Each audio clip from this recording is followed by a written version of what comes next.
E nós estamos ainda, de alguma forma, tentando nos organizar e esperando uma solução, ou esperando um resultado muito maior do que aquilo que nós demandamos como esforço, trabalho e financiamento. Isso, sim, passa também por essa discussão do que significa saúde pública no Brasil. Saúde pública no Brasil ainda é responsável por mais de 70%, perto de 150 milhões de brasileiros recorrem ao serviço público no Brasil. A saúde suplementar, em torno de 40, 50 milhões, que isso é o último número mais ou menos avaliado. Esse enorme sistema, essa dimensão e esses grandes interesses, de alguma forma, estão sendo contaminados e monitorados para que seja atribuído, de alguma maneira, ao serviço público, ao servidor público, as responsabilidades da sua falência, para que, de alguma forma, se permita se entrar cada vez mais com prestação de soluções imediatas, a reversão desse quadro, atrás, logicamente, de todo esse interesse monetarista. Só para servir como exemplo, assim, eu acho que todos vocês já observaram, por exemplo, a quantidade de propagandas de remédio, medicamento que existe no horário nobre da televisão brasileira. Quantos pomadas, quantos comprimidos, quantos remédios, quantas coisas você já assiste, no horário mais caro, do elemento mediático desse país. E onde é que você dá realmente capacidade de avaliar o custo desse processo e os interesses que esse processo tem assim, acoplado, a esse universo. Então, nós entendemos que a defesa do sistema público, a defesa do elemento público, é fundamental que a sociedade participe também para aprofundar as discussões, corrigir as distorções, e reencaminhar, de alguma maneira, a partir do serviço público, a partir do funcionário público, que é, de alguma forma, ainda a essência dessa assistência, se faça e se retome, de alguma maneira, o encaminhamento que nós entendemos que seja correto. Parabéns à Pública pela iniciativa, obrigado pelo espaço para nos colocarmos, e estamos sempre à disposição de discutirmos cada um desses itens que são extremamente pertinentes, que são amplos, e cada um desses elementos requer discussões muito aprofundadas, e importante para a compreensão do que significa o Estado e a população. Muito obrigado.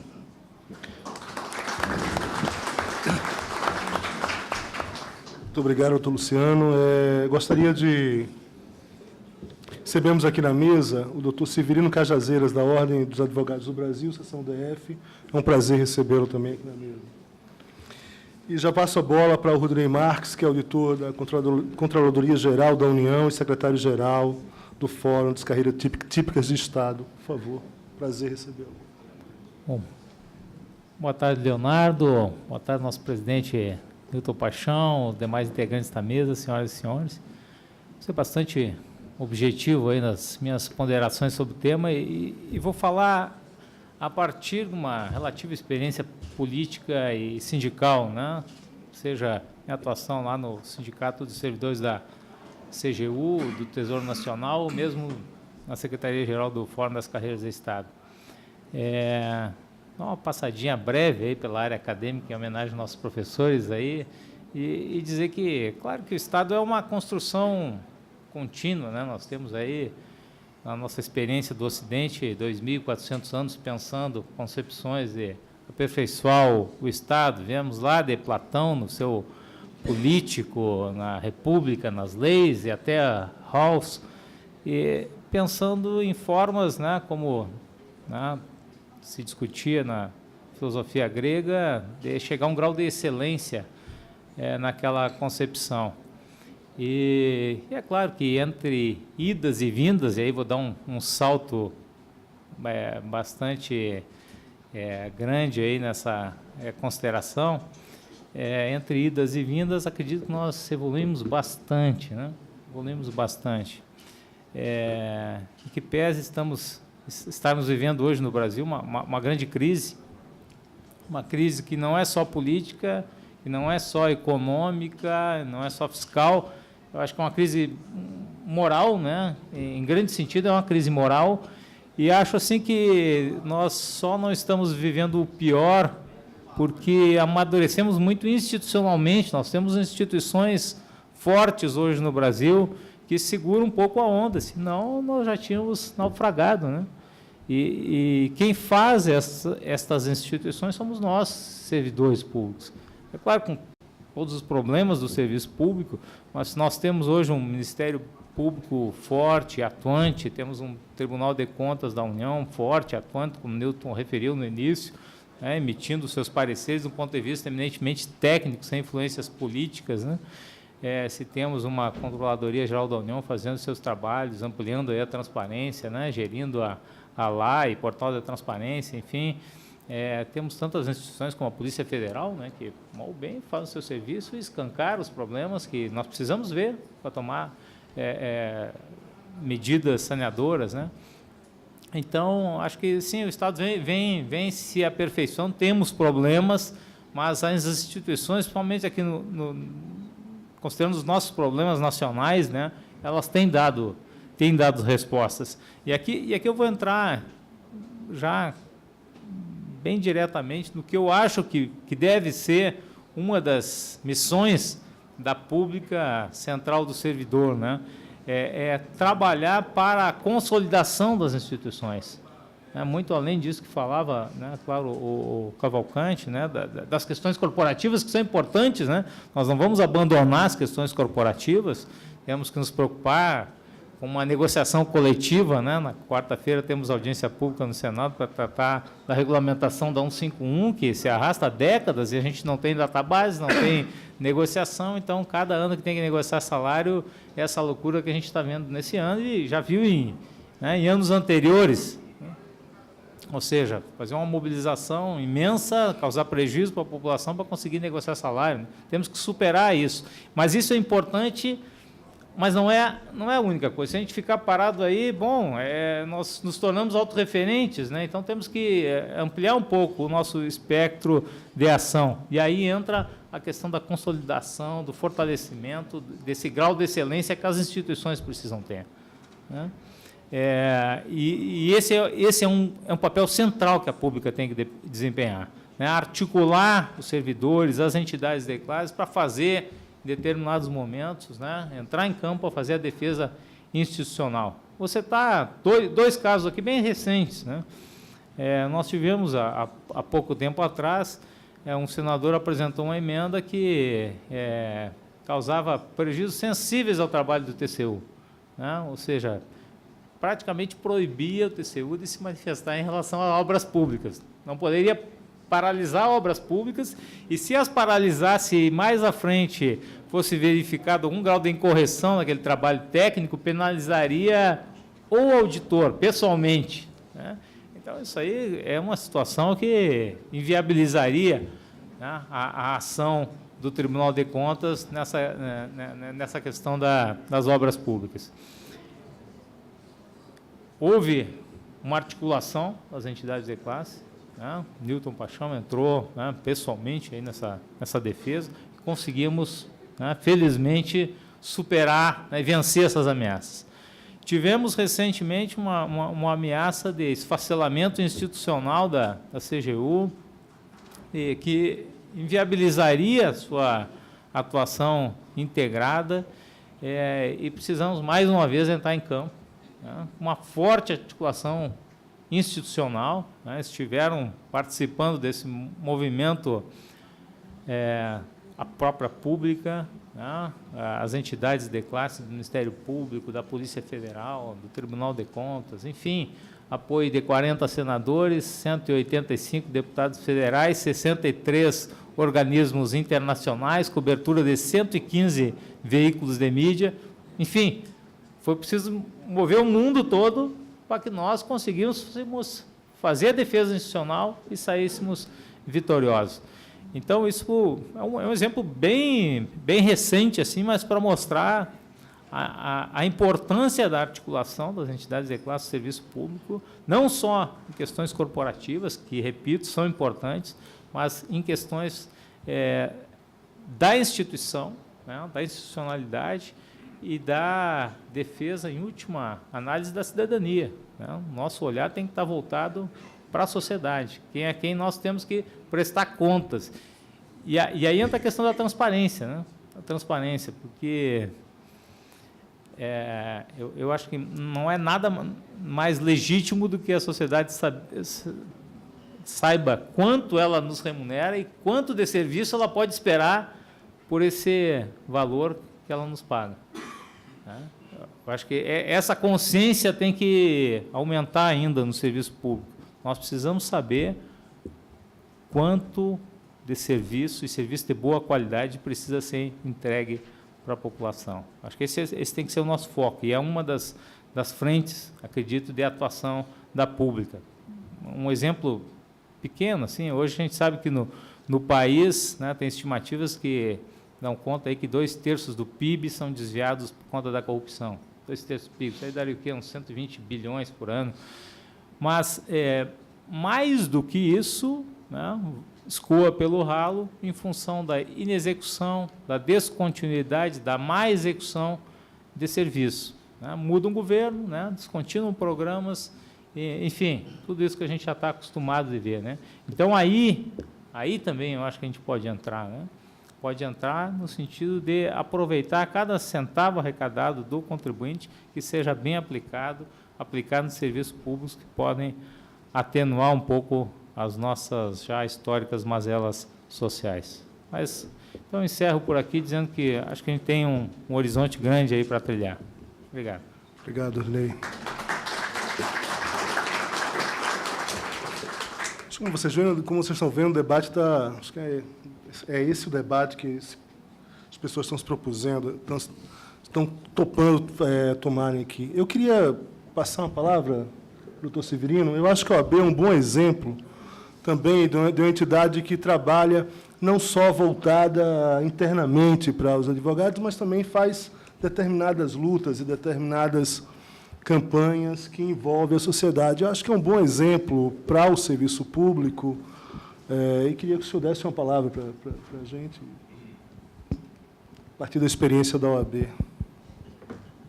Boa tarde a todas e a todos presentes. Severino Cajazeiras, vice-presidente da OAB do Distrito Federal. Eu estou, nesse momento, representando o senhor presidente Ibanez Rocha, que, por problema de saúde, não pôde estar presente aqui, e eu fui alçado de última hora para vir participar de um excelente debate. Eu acho que um debate que motiva toda a sociedade, de todos os segmentos. De maneira geral, é importante esse debate, no momento em que o país passa por uma crise sem precedentes, mas com a sua democracia plenamente em funcionamento. Quero parabenizar aqui ao doutor Milton Paixão pela excelente iniciativa aí da Fundação Pública, e dizer o seguinte, que o Brasil, um dos países que tem a mais alta carga tributária do mundo, teria que oferecer qualidade de serviço público também da mais alta qualidade no mundo. E, no entanto, não é isso que a gente vê. O que a gente constata por aí é uma desqualificação, primeiramente, do servidor público. Parece que todas as mazelas que tem na administração é o servidor público que causa. Acho que está na hora, realmente, de se levar em consideração a pessoa. Além da qualificação que nós temos, servidores públicos, do mais alto nível do Brasil, mas no mundo também, os nossos servidores públicos não deixam a desejar em relação a qualquer outro país do mundo. No entanto, falta a esse servidor, parece que uma motivação, falta amor no seu coração, digamos assim, para tratar o público que deveria ser chamado de Sua Excelência.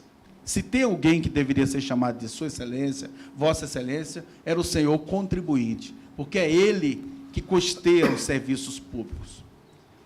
Não é de se elogiar profissionais que têm o mais alto gabarito, profissional, mais alto aperfeiçoamento, ser jogado em verdadeiros depósitos para trabalhar, sem a menor qualificação, sem a menor qualidade de material humano para lhe ajudar, sem equipamentos necessários. Como é que você pega um médico e coloca para trabalhar, para receber pessoas em mesas enferrujadas, cadeiras quebradas? Como é que um profissional desse vai tratar bem o seu paciente, o seu cliente, o cidadão?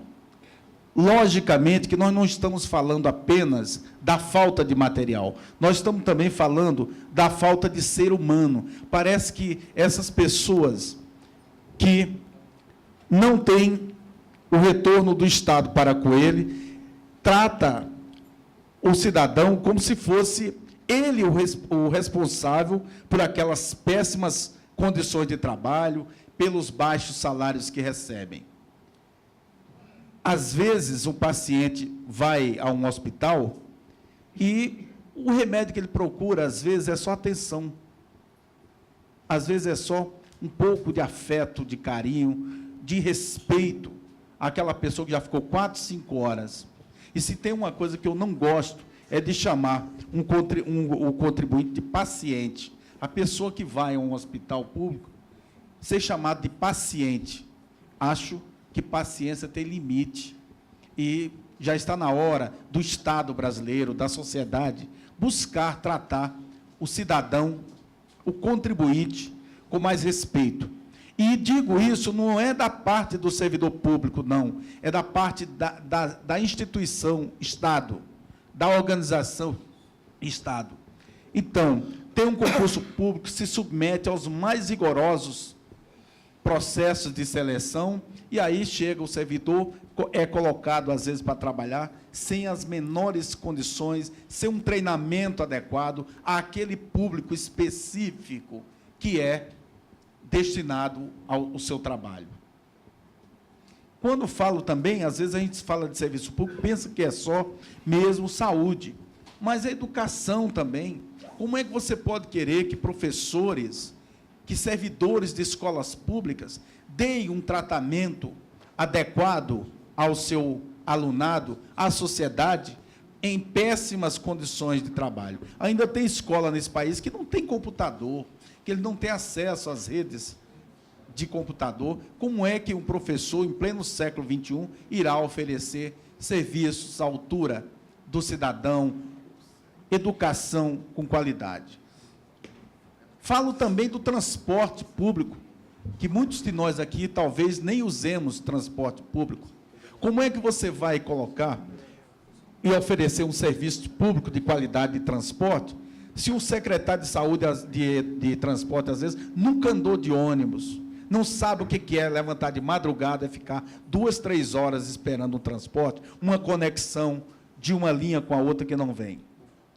Parece que as autoridades públicas, elas formatam os trajetos de viagem sem ouvir o passageiro, que é a pessoa que é mais importante.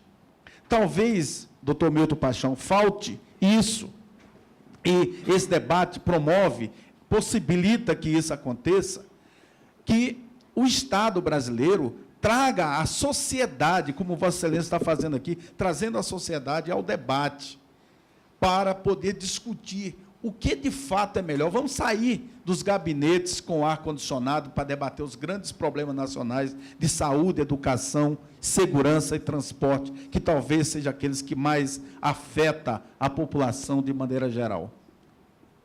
Quando se trata e se traça políticas de saúde, pouco se ouve a população. Quando se trata política de educação, pouco se ouve a sociedade. Quando se traça políticas de transporte, nada se ouve o usuário do transporte público. E por que não dizer também o atendimento nas administrações direta, indireta, fundacional e autárquica? Quantos de nós aqui nós já chegamos numa repartição e o servidor nos atende, parece que está fazendo um favor. às vezes, mal levanta a cabeça para ouvir o pleito do cidadão. E digo isso aqui na capital federal, que deveria ser um exemplo para toda a sociedade. Você chega no município, aí, no meu município de Cajazeiras, lá na Paraíba, os servidores são um pouco mais atenciosos com as pessoas que vão buscar o serviço público. Isso aí, às vezes, não é falta de dinheiro, não é falta de estrutura. Às vezes, é uma falta de preparo, às vezes mesmo, ao assumir aquele cargo, ser dado orientação àquele servidor por parte dos seus superiores, por parte de quem está no comando daquela instituição. Eu costumo dizer que o chefe, o funcionário é a cara do chefe, o filho é a cara do pai, o liderado é a cara do seu líder. Então, se você tem bons exemplos na cúpula daquela organização, com certeza, aquele bom serviço prestado irá se irradiar por todos os segmentos. Trazendo para o âmbito da OAB, que é uma autarquia chamada de sui generis, né? Porque não é uma autarquia pública, ela é diferente, mas a gente traz lá na OAB uma forma diferenciada, que aquilo é uma mini-cidade, são 40 mil advogados que buscam a OAB, e todos eles com um padrão de conhecimento e de exigência muito maior. Mas eu, como vice-presidente, o presidente Ibanez, toda a diretoria, nós nunca combinamos isso, trabalhamos de portas abertas para receber o advogado, e isso vai se irradiando também com os servidores. Por mais dificuldade que a gente esteja, por mais problema que a gente esteja, nós não podemos transferir aquele mau humor que a gente esteja, porque todos nós temos problemas, todos nós passamos por dificuldades, e às vezes parece que a pessoa que está na linha de frente para receber o público esquece disso e transfere aqueles problemas para a sociedade, para aquele que vai lhe buscar. Então, a gente lá na OAB, a gente procura tratar o advogado e a própria sociedade que lá busca os serviços que a OAB oferece, com um pouco de respeito àquilo que a gente tem a oferecer, que é a educação, o respeito ao próximo, coisas básicas que nós aprendemos em casa mesmo. Se a gente transferir isso aqui, a gente busca, a gente cria uma sociedade melhor, né?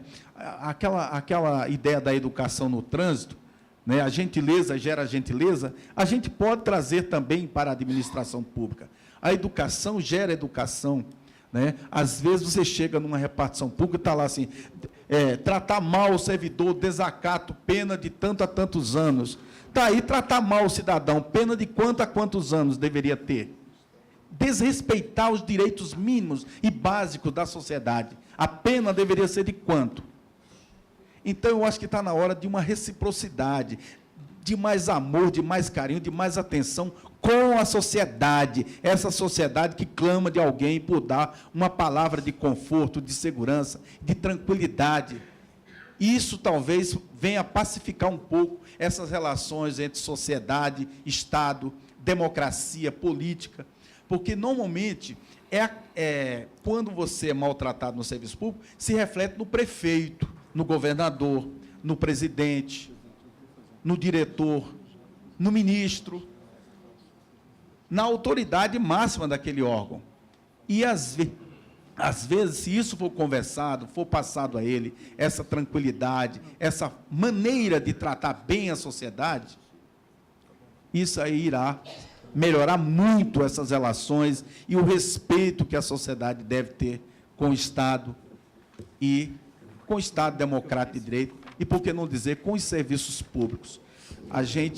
Por que um hospital particular, que às vezes tem menos recursos do que um hospital público, oferece serviço de melhor qualidade?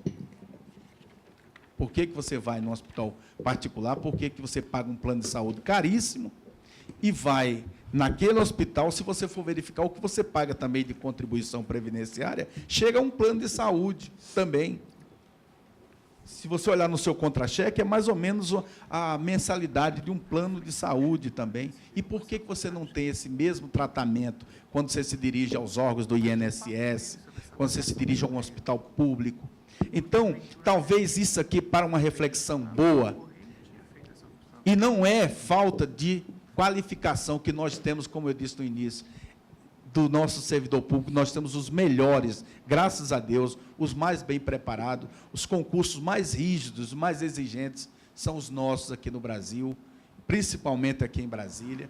E, então, talvez falte, doutor Milton Paixão, ser discutido isso também, um pouco de relações humanas, um pouco de amor, um pouco de carinho, um pouco de atenção para com esse povão nosso aí, tão mal tratado pelo Estado brasileiro.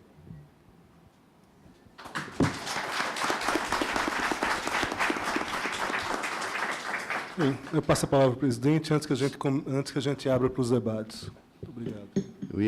Eu ia começar falando de democracia, não é? Essa palavra que todos nós conhecemos desde que não nos peçam para dizer o que é. Ao lado de Estado, serviço público, cidadania, dignidade humana e tantas outras, né? Que são conceitos, são abstrações que exigem concretude. Mas, provocado pelo amor do doutor Severino Cajazeiras, eu vou começar falando do amor, não é? A pública fará um amplo debate para que os servidores públicos passem a amar mais os cidadãos. Mas eu não falo aqui da tripartição semântica clássica grega, que diz que o amor pode ser eros, filia ou ágape. Para a pública, o amor será um esforço desesperadamente lúcido de esclarecer o cidadão brasileiro do que é, de como está, do que pode ser, do que pode vir a tornar-se um serviço público efetivo, de qualidade, onde se faça a coisa certa, a eficácia, da melhor forma possível, com eficiência. Tanto é verdade que nós estamos quase ultimando a formação do nosso instituto, que vai ser o Instituto Pública. Vai ser uma espécie do DIEESE do bem, um DIEESE que a sociedade gostaria de ter. E por que isso é fácil para que nós possamos logo implementar essa linha de aproximação com a sociedade? Porque todos os técnicos do Tesouro, das controladorias, do Ministério Público, dos 37 tribunais de contas da União, o fisco estadual, parcela do fisco federal, estão na pública, os consultores de orçamento, ou seja, as pessoas que efetivamente trabalham na elaboração, no planejamento, no acompanhamento e na execução das políticas públicas.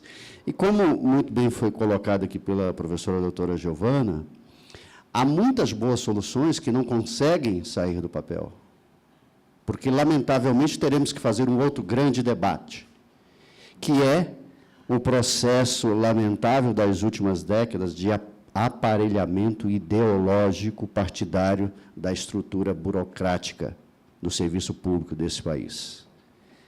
Não podemos mais, a essa altura da quadra histórica em que vivemos, permitir que esses desmandos se perpetuem na multiplicação dos cargos em comissão. É preciso, sim, profissionalizar, capacitar, recapacitar permanentemente o servidor público, mostrando um pouco mais dessa necessidade humana de aproximação com o cidadão na condição de humano, mostrando que nas duas pontas, né, na efetivação do serviço público pelos servidores públicos, há também um coração que sofre, um coração que chora, um coração que ri, um coração que também quer ser amado. Amado no sentido mais sublime da palavra amor, né? No sentido de respeito, de reciprocidade. E, sem dúvida, a pública fará esse debate. A pública não se furtará de enfrentar qualquer tema que diga respeito ao serviço público, ao Estado. Se o Estado será pequeno, médio ou grande, não importa, mas a gente sabe que ele é necessário. Mas o debate também do tamanho, como propôs o professor Dr. Leonardo, precisa ser feito pela pública. A questão de mecanismos de aperfeiçoamento, nós precisamos discutir, por exemplo, produtividade no setor público. Por que não? O servidor público não vai se furtar a discutir produtividade dentro da estrutura dos serviços públicos. Passado por esse conceito de amor, a gente vê também que há muita desestruturação dos serviços públicos. por falta de instrumentação das políticas públicas, aliado à falta de capacitação permanente, fragiliza qualquer prestação de serviço público. Nós podemos ter as melhores políticas públicas do mundo. É fácil falar que nós vivemos num Estado democrático de direito social, está na Constituição. Mas cadê a saúde? Colocou de uma forma muito sucinta e clara o doutor Luciano, da AMB. Saúde, que é isto, afinal? Nós temos o Ministério da Saúde ou o Ministério da Doença? Quanto se investe em prevenção de saúde? O que é prevenção de saúde? Eu, por exemplo, sou de uma época em que estudar em escola pública era um desafio. Só ia para a escola privada os repetentes que não conseguiam segurar o tranco da escola pública de excelência. Isso é recente. Os melhores hospitais eram os públicos. A pergunta que precisa ser feita: o que está acontecendo? Que caos é esse? Quais são as causas? Quais são as saídas? A pública fará, com certeza, esse debate de uma forma permanente. A pública já desceu do salto, já não usa os sapatos sociais, nem está no conforto do ar-condicionado. A pública já pisou o chão do diálogo permanente com a sociedade brasileira. E é com esse intuito que nós temos o desiderato de nos aproximarmos de forma direta com a sociedade brasileira. Isso aqui é uma das oportunidades, mas nós faremos seminários, audiências públicas, e nós construiremos, a partir de março, em acordo com os segmentos organizados da sociedade civil, a AMB, os conselhos regionais profissionais, com destaque para a Ordem dos Advogados, a Associação Brasileira de Imprensa, órgãos não governamentais de controles e de acompanhamento de políticas públicas em âmbito federal, estadual e municipal. A sociedade vai acompanhar, independentemente da estruturação pública do Estado. Por quê? Porque esse diálogo precisa ser feito. Até então, ele não era perpetrado. Vamos levar os dados para a sociedade, vamos mostrar números, vamos mostrar os normativos regentes das políticas públicas. E aí a sociedade terá condição de, uma vez conhecendo, porque esse é o amor que liberta, é o amor que leva o conhecimento ao objeto, ao ser amado, ao ponto que ele se liberta do próprio ser que o ama. A sociedade precisa se libertar da tutela maniqueísta do Estado e dos governos provisórios. De que forma? Conhecendo mais dos serviços públicos, dominando certos temas que passam ao largo de seus olhos, de seus ouvidos e muito menos de seus cérebros, né? Nós vivemos numa sociedade onde se diz que todo mundo é livre. Nós somos tão livres que a gente se flagra fazendo as mesmas coisas, frequentando os mesmos lugares e com os mesmos assuntos. Nós queremos fazer um diferencial. É uma proposta nova, de paradigma novo, em termos de organização. Até então, falava-se muito de serviço público e de servidores. E, até então, também se abria pouquíssimo espaço para que nós, do serviço público, possamos falar de serviço público e de nós, servidores.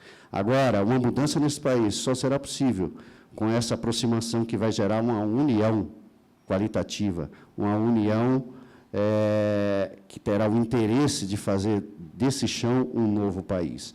E é nesse sentido que a pública vem, para fazer todo e qualquer debate que diga respeito ao Estado brasileiro, ao serviço público e aos servidores públicos.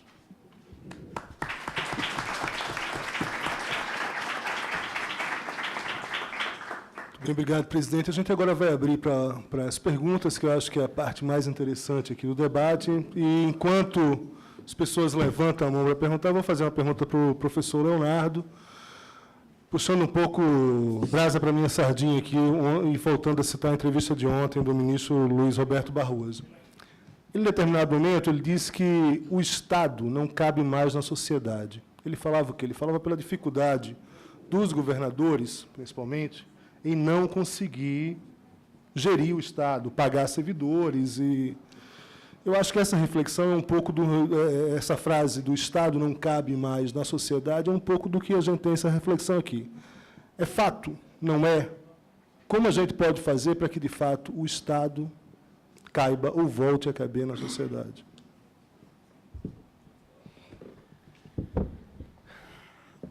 Acho que o ministro ele colocou, aliás, antes disso, né, fazer uma ressalva que política é o mundo das percepções. Né? Você pode dizer isso não é a realidade, isso não é de fato o que acontece, mas o que determina o resultado político lá no final de uma disputa, ou no final de um processo de reforma ou de uma conversa pública, é o conflito das percepções, é o conflito das opiniões. E o fato é que hoje existe no país uma percepção de que o Estado ele se tornou maior do que a sociedade. E aí, só fazer uma ressalva. Na verdade, ele não se tornou maior do que a sociedade. O Estado no Brasil sempre foi maior do que a sociedade. Né? E aí, quando a gente avalia, por exemplo, os problemas e as dificuldades que o serviço público tem no processo de cristalização da democracia, a gente tem que levar em consideração toda uma herança de Estado patrimonialista, de Estado clientelista, que a gente recebeu. Né? O Estado, apesar do que faz crer, aparentemente, ele não nasce com a Constituição de 1988. Né? Ele traz uma herança muito forte, e uma herança que, pesada, né, patrimonialista na sua essência, e que, em alguma parte, isso vai sendo resolvido, mas, em outras, isso não é resolvido. Né? Você tem setores da burocracia que avançaram muito rapidamente e que, de fato, hoje, têm contribuições muito grandes para oferecer para a sociedade. Agora, você tem outras partes que estão absolutamente paradas no tempo. Absolutamente paradas no tempo. E aí, na guerra das percepções, eu vou fazer uma provocação a vocês. Um setor, eu não sou funcionário público, né? O Léo também não é. Num setor que é uma cliente que eu tenho, que é da área de construção civil, só esse ano vão evaporar 500 mil empregos. Todo dia que eu chego lá é história de empresário que demitiu funcionário que estava há 40 anos, de pai que teve que tirar filho do colégio para voltar para o canteiro para ajudar em casa, para congelar os sonhos, congelar uma porção de coisas que, enfim, todas as tragédias pessoais que envolvem um processo dessa maneira. E, ao mesmo tempo, eles veem o Poder Judiciário em greve, e aí vocês vão discutir se é recomposição, se não é, enfim, e eu concordo, né? O pessoal tem que, cada um lutar pelo seu, sim, mas pedindo lá a sua recomposição e tal. Que tipo de sentimento você acha que essa disparidade, né, entre o empresário que vê 500 mil empregos evaporando de um lado e, do outro, servidores em greve por 50%, 60%, sei lá quantos por cento, que tipo de embate de percepção isso gera na sociedade? Ou a notícia no ano passado, ou, na semana passada, de que um TJ desses aí pelo país vai renovar toda a frota de carros oficiais dos juízes com 2 anos de uso. Então, assim, o que os servidores públicos, enquanto categoria, enquanto corpo, correm em termos de risco, né, desse processo de insulamento burocrático, muitas vezes, ao se aprofundar demais numa pauta corporativa, perder um pouco a percepção que a sociedade tem a respeito daquilo que ela paga, né, e daquilo que ela recebe, e dos conflitos, né, existentes entre a realidade que ela vive e a realidade que, muitas vezes, essas corporações vivem. E isso eu falo não para agredir e não para atacar o serviço público, mas para que o serviço público se defenda, porque ele também vive uma crise de legitimidade. Essa discussão do ministro Barroso é apenas o cartão de visita de um período muito difícil para o servidor público. O processo, a guerra de percepções, ela já foi perdida. ou ela está muito perto da iminência de ser perdida. Hoje, você não consegue justificar. E vai vir aí um conjunto muito grande de reformas, entidades empresariais se organizando para criar gatilhos, para esgarçar, para cobrar uma série de questões que hoje não são cobradas. Aliás, vocês estão na iminência de um período muito difícil. E isso agravado por uma crise fiscal que não tem prazo para ser solucionada, aliás, que não tem prazo e não tem nem solução à vista, né? Então, o serviço público, o servidor público, ele tem que estar preparado, né? Tem que estar preparado, porque essa fala do ministro é um cartão de visita de um movimento político que, na opinião pública, na guerra das percepções, está perdida, né? Ou está muito perto de estar perdida, e que vai ser sucedido por um conjunto de reformas e de pressões junto ao poder político, né? Para que o poder público se readeque a um eventual tamanho de sociedade. Obrigado, Leonardo. Aberta a pergunta, por favor. Eu vou aproveitar, vou entrar, inclusive, numa coisa importante que ele colocou, que é a questão da greve no serviço público e a questão das empresas privadas demitindo seus funcionários. Como é que fica isso na sociedade?